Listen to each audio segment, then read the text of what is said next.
Welcome to your new favorite podcast, Glow Big with Stephanie. I'm your host, Stephanie, and this podcast is for all women. We want to inspire and empower you. We're going to bring you style, humor, entertainment, good intentions, big ideas, hope, and a little bit of sobriety in each and every episode. You can get all that and more at vibewithstephanie.com. But right now, grab yourself a sparkly water, put it in a pretty glass or a coffee, and get comfy and enjoy the show.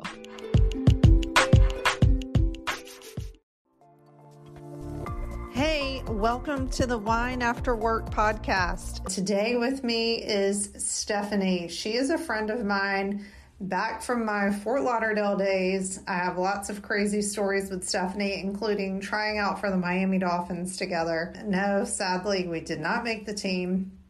This was for their cheerleaders, of course. Did not make the team. However, she and I created a great friendship and we reconnected over the podcast. Stephanie is a 42-year-old retired party girl who is ready to give up booze and start living to her full potential.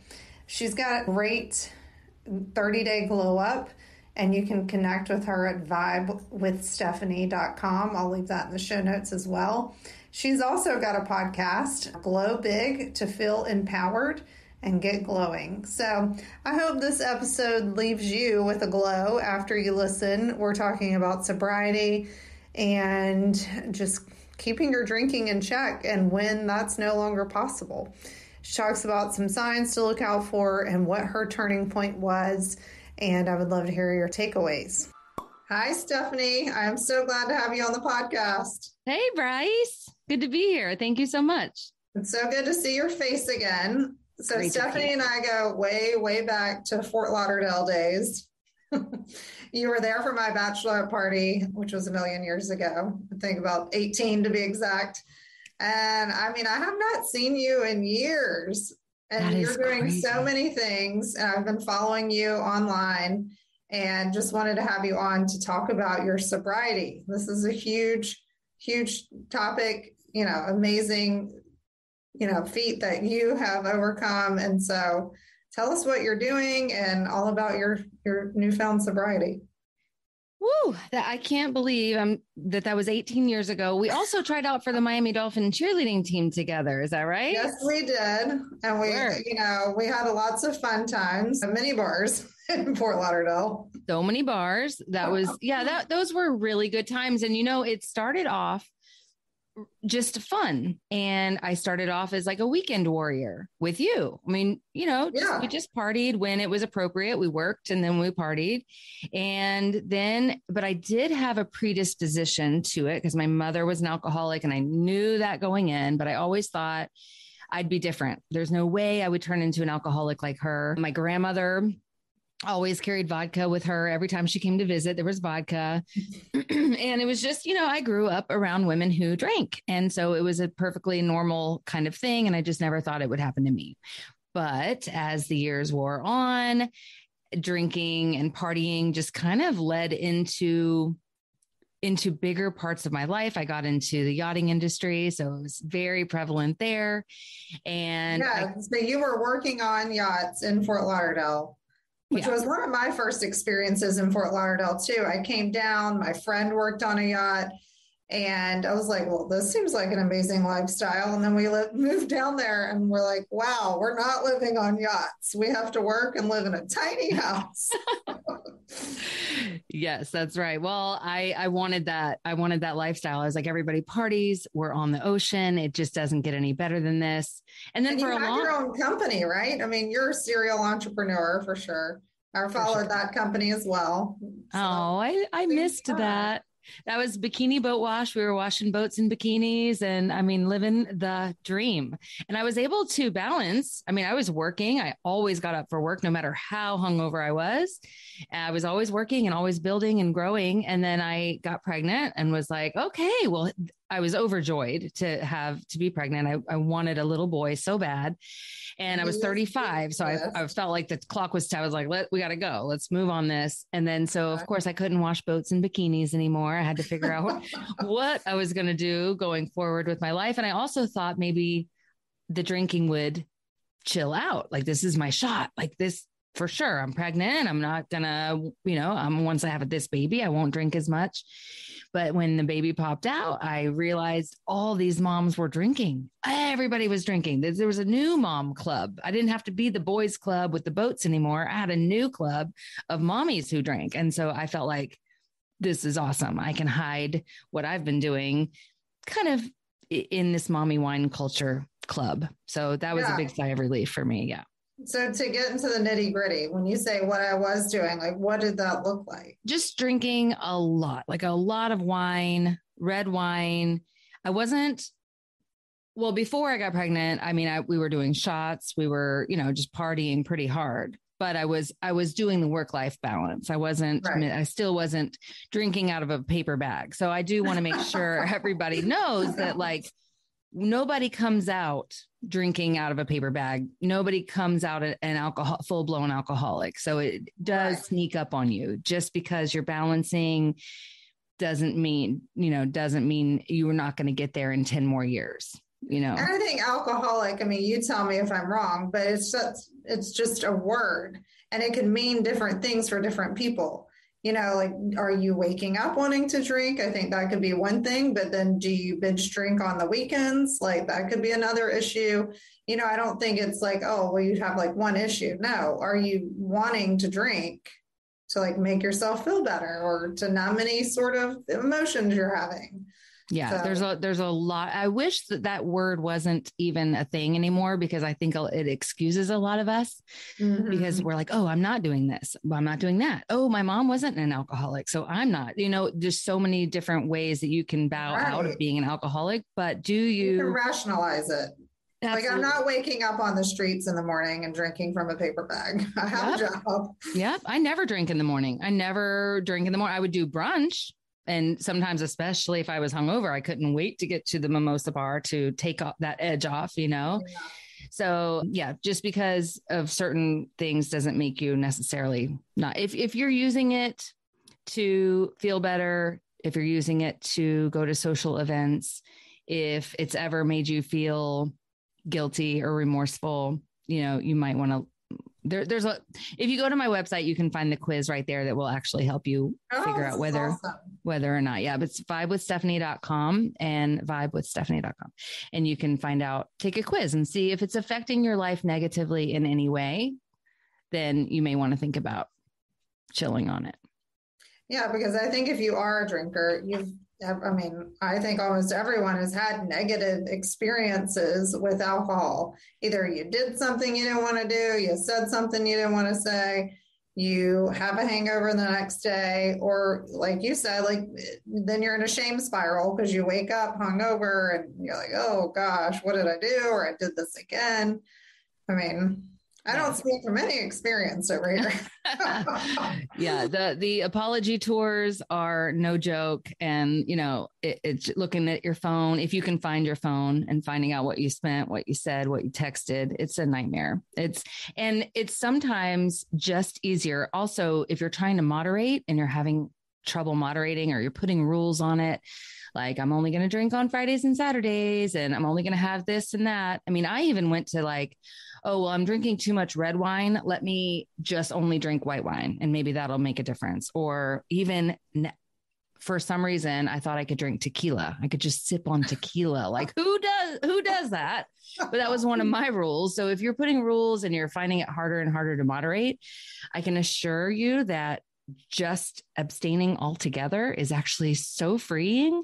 You don't have to worry about anything at all. And, the first 5 days are rocky. The first 15, the first 30, it's important to have a game plan, what you're going to do in your quitting, at least for 30 days. But once you make it past that, you're going to just be so free. It's just so nice not to have to think about any of that stuff. The chains have fallen off. It's amazing. That's awesome. So how long have you been sober now? So about a little over 9 months.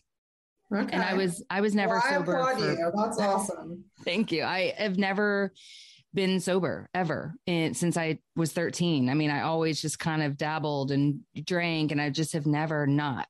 And then especially in my adult life, I couldn't even make it 3 days. I'd have one of those apology tours where I had to text everybody and say, I'm sorry. And I was so embarrassed. I've even been to jail and gotten out and still had drinks within 3 days of that, because I had to shake that feeling. I had to get rid of that feeling. And really, alcohol just gives you this amazing boost for 20 minutes, but then you pay for it hours and hours. And then the hours actually stack. So if you drank and you got a good feeling for 40 minutes, you're going to be stacked of how much time you're going to have to pay for that. And it just got to be, as you get older too, the hangovers are worse and the way you feel is worse. And God, I couldn't handle the way I was feeling, even after only a couple drinks the next day, the 3 a.m. anxiety and the way I was feeling was just compounding. And I never could quite get out of that fog. Yeah. So was there a pivotal moment when you said, I just can't do this anymore? Did you have a plan? Did you have someone to lean on? No, as usual. And this is my Stephanie fashion. I just put my head down and did it by myself. And the pivotal moment was, I've had many blackouts since I've been drinking. I'm 42. I started drinking at 13. I think my first blackout was probably at 13. So there's been many, and even while my son was alive. So he's 5 and I've had a few blackouts, but probably nothing monumental that he would notice, but just passing out, just going to sleep, passing out. But this one was on his 5th birthday party. I brought a cooler full of White Claws, and every birthday party of his, we had alcohol for the parents. And we were out in the sun all day at the beach. And then we came home. I blacked out. I woke up with a black eye and tears streaming down my face, messaging my 2 girlfriends that were here, other moms, and they don't remember me stumbling and getting a black eye, but the sorrow and the shame and the just realization that I was going to ruin his childhood if I hadn't already. The guilt was immense, nothing like I've ever felt before. Yeah. So that morning, I knew though the next week I was going to Texas for a convention, and I'd never been to Austin. So I knew it was going to have to wait, but I carried that shame. I can see it in the pictures, even though I drank in Texas, I can just see that, and on the way home, I was just heavy. And on the way home, I started reading a book, We Are the Luckiest, on Audible. And I was drunk on the plane home on Sunday night and listening to this book and just bawling out the window of the airplane, and got home and said, I'm laid in bed with him and said I'm never going to drink again. And I didn't know if that was true or not. I just knew I had to give it some kind of shot. I had to give it 30 days. I had 45 to 6. I had to just, I didn't want to promise never, but I knew for that moment I was just had to be done. Or what else? What was next? How much further was I going to take it? And I've had 2 DUIs. So I was just thinking this the other day. I'm 1 DUI away from a felon, from being an actual felon. And, just from driving and drinking, just making really poor decisions. And there's a point where you can keep drinking and you're not getting that drunk. And, it's gross. Like, I think my time was just up. Well, again, I'm super proud of you for being able to say that and take those steps. And I know you're helping a lot of women now, and you're building a course around it. Is that correct? Yes, it's called Sober Up to Glow Up. And I'm just helping women get their glow back, because there were times in the end there where my glow was gone, my motivation, there was no dopamine being made naturally in my body. The only real time I felt glowy or happy was if I had a drink in my hand, and it was fake, obviously, because it crashes down so hard. So I did a 30-day glow up course where I just walk beside you in videos every day. There's affirmations and journals, breathing techniques, yoga, but I walk beside you every day and show you pretty much what we're going to expect. Like, here comes, your brain's going to start telling you now that you can moderate. Don't listen. Here's what's going to happen on day 5. You might feel this way. Don't, give into that. Or if you have this craving, do this. So just walking you through the most crazy time, which is like the 30 days. Yeah. And so I'm curious, just knowing myself personally, yes, I like to drink wine on the weekends. The podcast is Wine After Work, and, enjoy drinking at social events. And I do think it can be habitual. Like if you are a weekend drinker, okay, Friday nights, you're home from work, you turn on a movie and you drink some wine. So I'm curious what you've replaced that with, and how do you handle social outings now where everyone else is drinking and you're not? So I want to also say, because you brought up I think you said out to dinner or cooking dinner or something, but I don't want you guys to think that I was a falling down drunk all the time, because I was not. I was 2 glasses of wine, but every night habitually with dinner during bath time, it was always something like 5 o'clock. That would be my time to start having wine. So it was extremely rough to get through the first 5 days because I cooked dinner every night still. Yeah, and it was like it's such a habit. Their habits, and making a bath, going outside when the weather got breezy. I was like, nice. Everything, you're going to see so many triggers that you had no idea existed.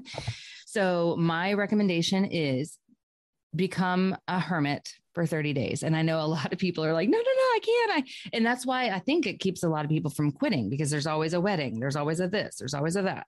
My girls' weekend. Yeah, something. Yeah. And I think that's why a lot of people do dry January, because it's like, oh, we're coming off the holidays. You feel fat. You feel out of shape. You've been indulging too much. And so you're like, okay, January, let's go for the month and just cut it off. Not as much is going on in January. It's a good time to be a hermit. Yeah. It's not great depending on where you live, and just hunker down, stay in, and not drink. And that's the deal. You want to surround yourself with people that are hunkering down with you. So I've got a support group that helps. And you just want to kind of work on you, focus on you. And it really does. You will come out with your glow back though, because you're focusing on yourself. You're giving yourself grace, self-care, naps, you're walking. I mean, I had to run out of this house barefoot a couple of times a day in my first 5 days, because I was manic and I was just a mess. And you may not, everybody's going to react differently, especially depending if you only drink on the weekends. But I'm willing to bet you'll have trouble, even though your body is going to be like, okay, it's Friday. Let's go. Where's my dopamine? This is what we normally do. Yeah, here we go. Where's it at? So it is going to be rough, I think. So I'd be interested to see have you ever tried to stop for a full weekend and just say, I'm not going to, and how your body reacts? Yes. I have to say, I've never done dry January. I mean, me either. I couldn't, or 75 hard, or any of these things that all these people did. I couldn't. There's no way. And I think it's a mindset thing. It's the first thing you have to do is have a huge why. You don't have to hit rock bottom, but you maybe just be so informed that, first of all, too, alcohol causes like 6 different kinds of cancer, and they don't tell us that. And breast cancer, 3 glasses of wine per week increase your chances of breast cancer by 15%. So you don't have to hit rock bottom. You just need to know some facts, and maybe that will be enough to help you, stop. I agree. You've got to have a good why. You've got to have a good plan in place. Yeah. Same thing as and it might be a little different, but dieting or working out, anything where you're prone to fail or to quit following through, you've got to have a plan in place, and you've got to have support. So I think it's great that you're offering other women support and that you've walked through it. That's incredible. Yeah. Awesome. So I think I've seen on your stories or online, you've tried some non-alcoholic type drinks to kind of fill the void, or, maybe to feel like you have something in your hand. So is that something you suggest to try to switch it out? It is. So I will help. My mother went to AA and didn't work for her. She passed away when she was 54. So maybe around the time we met, I don't remember, but anyway, so AA is not for me. She drugged me in and out of those meetings. There were men there that she met, and she would relapse with them and just cause a lot of chaoticness in my little girl life. Yeah. So I'm going to say something about this non-alcoholic drinks that a lot of AA people do not agree with. And if you don't agree with it, You can just leave it. You don't have to take it. Well, I feel like I have even heard conflicting information. So that's why I was curious. Yes. But I think for someone who drinks on the weekend, I could see that working like, oh, I'll just have a Pellegrino or, you know. Yeah. So there's a lot of non-alcoholic beers. You can even find them at Publix. So I'm sure they're at the grocery stores. I think even Trader Joe's, but you can get non-alcoholic beers, which actually did get me through the first month. They even have non-alcoholic wine. This one was kind of annoying because I'm a big wine. I liked my red wine and it didn't taste like it. A lot of carbs, a lot of sugar for not the same. Yeah. effect. And you're like, why do I want to waste the calories? Exactly. So when I was pregnant, I tried like a non-alcoholic beer. I tried non-alcoholic wine, but I was like, in the end, why? In the end, and that's how I am now, but still on a summer day, I'll have one, or, you know, if things start feeling stressful, I'll open one or whatever. And there are a lot of great brands out there. I like Athletic Brewing, Upside Dawn. So good. And then there's Ritual. So for summer, even actually for Christmas, I was making eggnog with the 0 proof whiskey. And that, I think it's important to have it around in case. So I didn't want to feel, because Christmas is a big drinking time for my life. I mean, for probably everybody's, but you know, so I wanted to not feel left out. And so I definitely suggest trying some alcohol-free beer, tequila, whatever. But then also stock up on sparkly waters. Start finding your favorites, and you can put pomegranate in there, or, you know, make them fun and drink it out of a wine glass. Don't, you know, I think when I first stopped drinking, I was just drinking it out of the can, but then I'm like, what am I doing? Why can't I make it pretty? Why can't I do this for myself? And, you know, it's not punishment. It's a gift. It's a gift. So make everything, treat yourself, and pour it in a pretty glass and put some lime in there and some lemon and just, you know, so, and I mean, I drink a ton of sparkly waters to begin with, like just me too. I was gonna say, I love Topo Chico. I love putting a lime in that. I love just Pellegrino with lime. Just give me a bubbly water when I'm sick of drinking water all day. Yes. And it helps calm the craving down. Something about the carbonation and the bubbles and whatever. It just, and a craving really only lasts like 20 minutes. And that's on the high end. It's really not that long usually. So just something to grab and to take your mind off of it. It'll move on. And Good and Gather by Target is actually really good. It's my favorite brand so far of sparkly waters. And there's one, Blackberry Mandarin. It's got caffeine in it. I'm going to have to do a whole nother course on coffee addiction next. And caffeine addiction.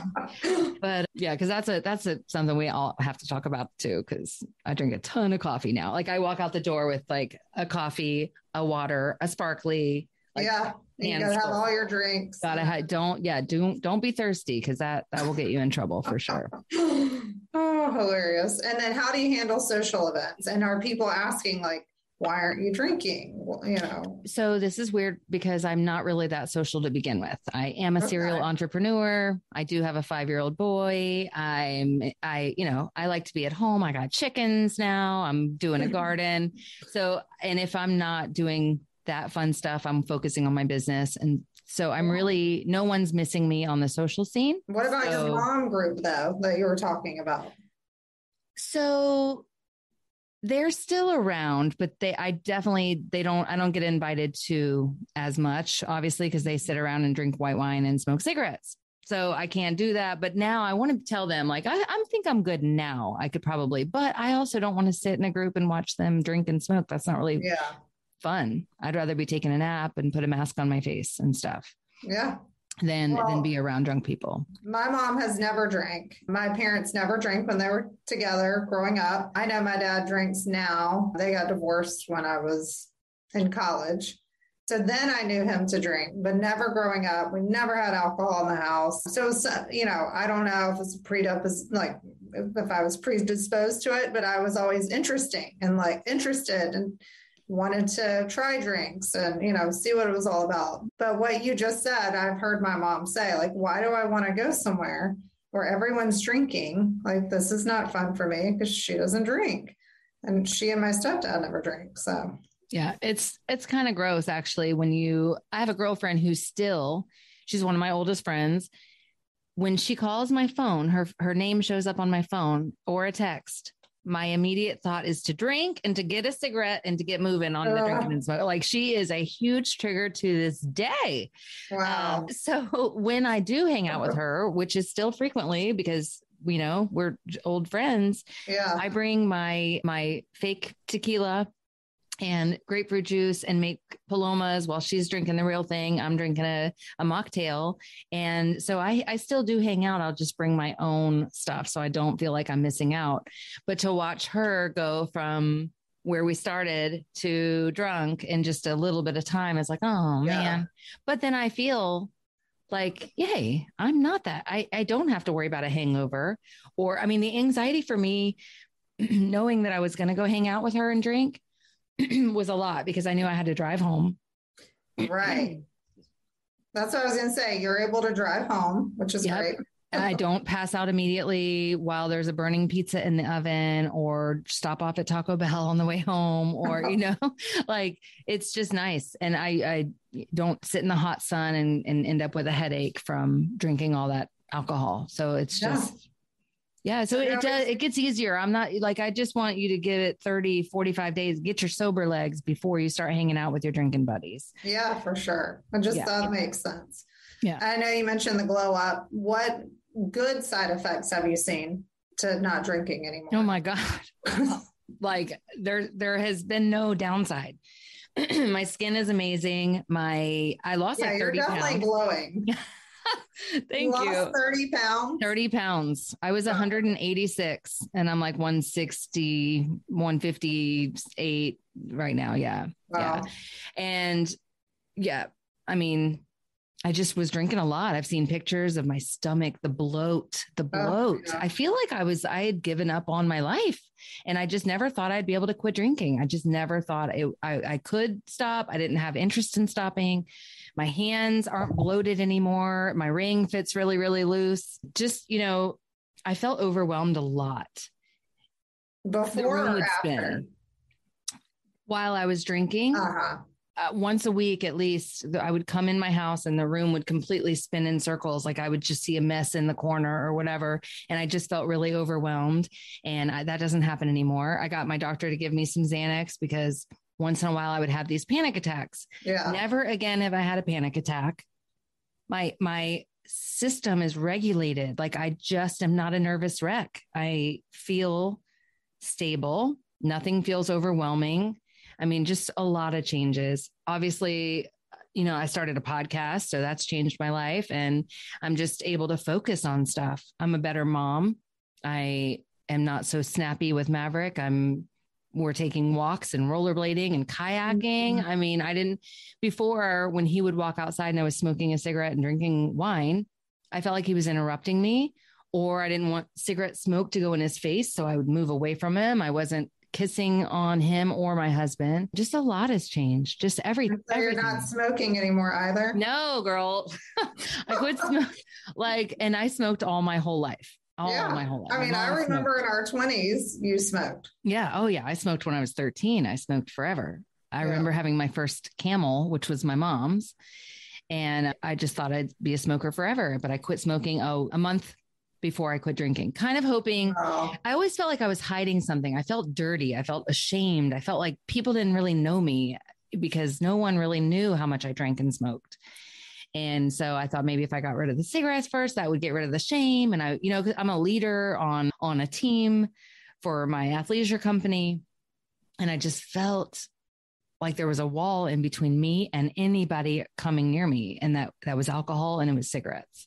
Well, I think anywhere you're feeling shame or like you need to hide is something you need to pay attention to. Wherever that shows up in your life, like dig into that because there's something there. Yeah. And the more it just seemed like, I don't know. I felt like I couldn't shake it. I couldn't shake it. But it's gone now.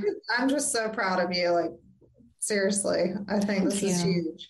And I know a lot of women are needing help with this. So give us, 3 tips to kind of get started. If we've got listeners who are like, okay, this has resonated with me. I can see myself in this. And what do I do now? Okay. And make sure that you don't take away thinking just because your story isn't mine, that don't 100%. don't let this slide by you just because there's some things that maybe don't sound like you, like the DUIs or whatever, or the shame. If alcohol is not serving you, if it's working against you, if you have any kind of feeling about it, maybe negativity. Yeah. So a few of my tips would be, if they're trying to quit, you want tips? Yeah. Okay. If you've decided you need to make a change, what do you need to do?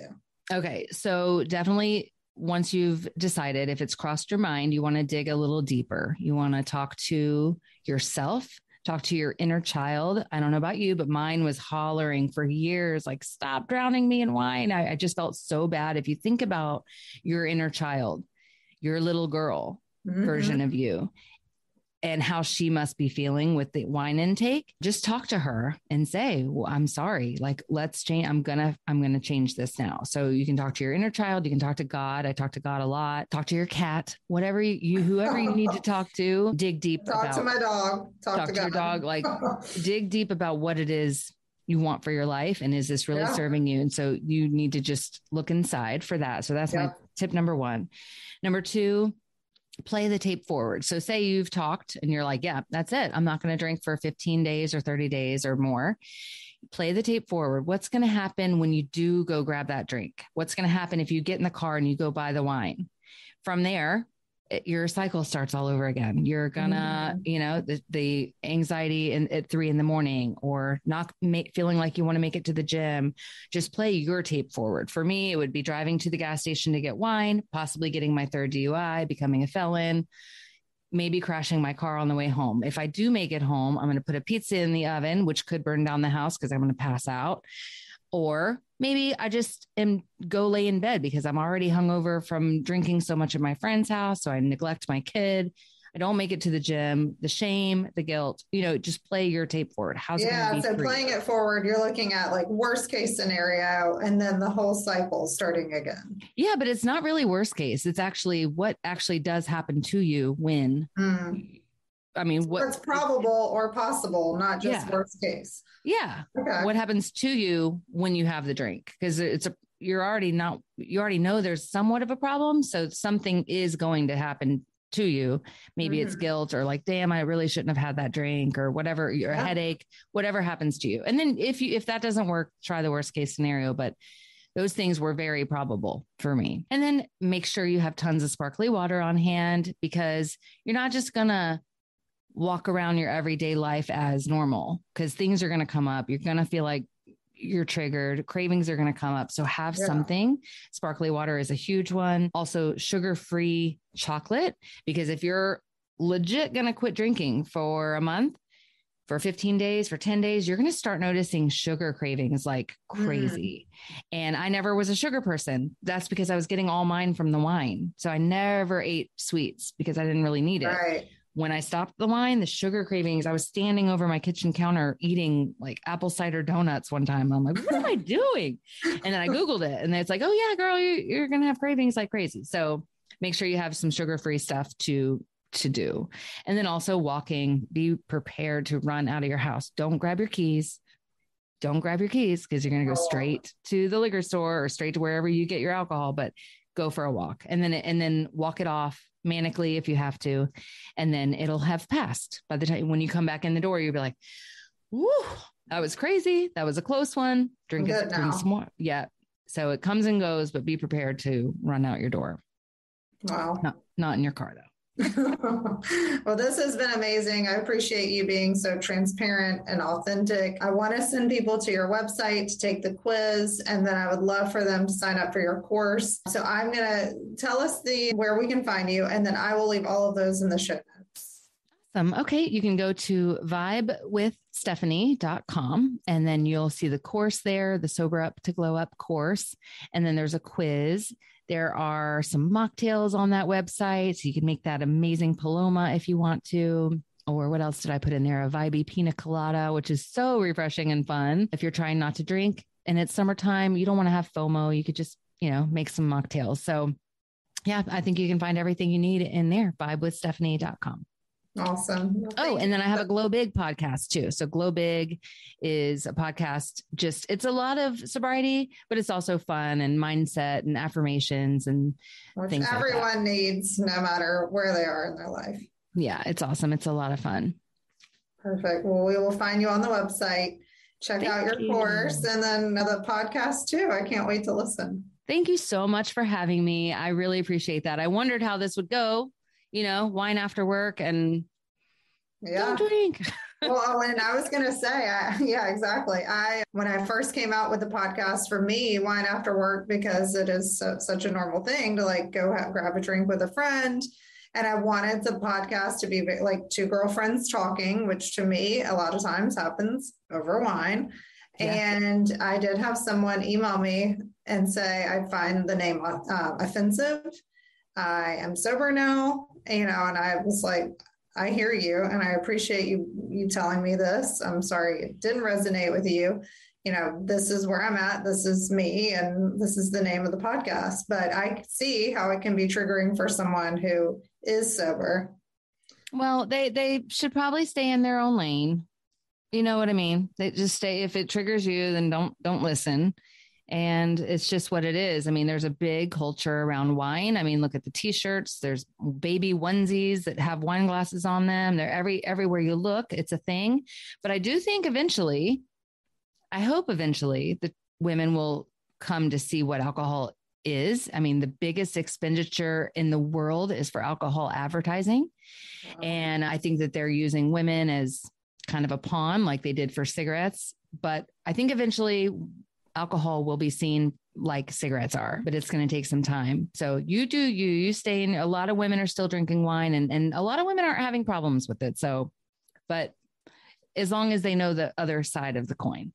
Right. And I do see a shift. I know we're wrapping up, but I see a shift with young people today not wanting to drink at the ages that we did. Yes. It not being a thing for them. And yes. I'm super grateful for that. Yeah, for sure. Yeah. Well, thank you so much. Thank you. I had so much fun. I love you. Good to see you. Thank you so much for listening. I'll see you back here next week. And make sure to share the episode with a friend that would enjoy the conversation we just had. Also, join the Wine After Work Facebook group to connect with other like-minded women.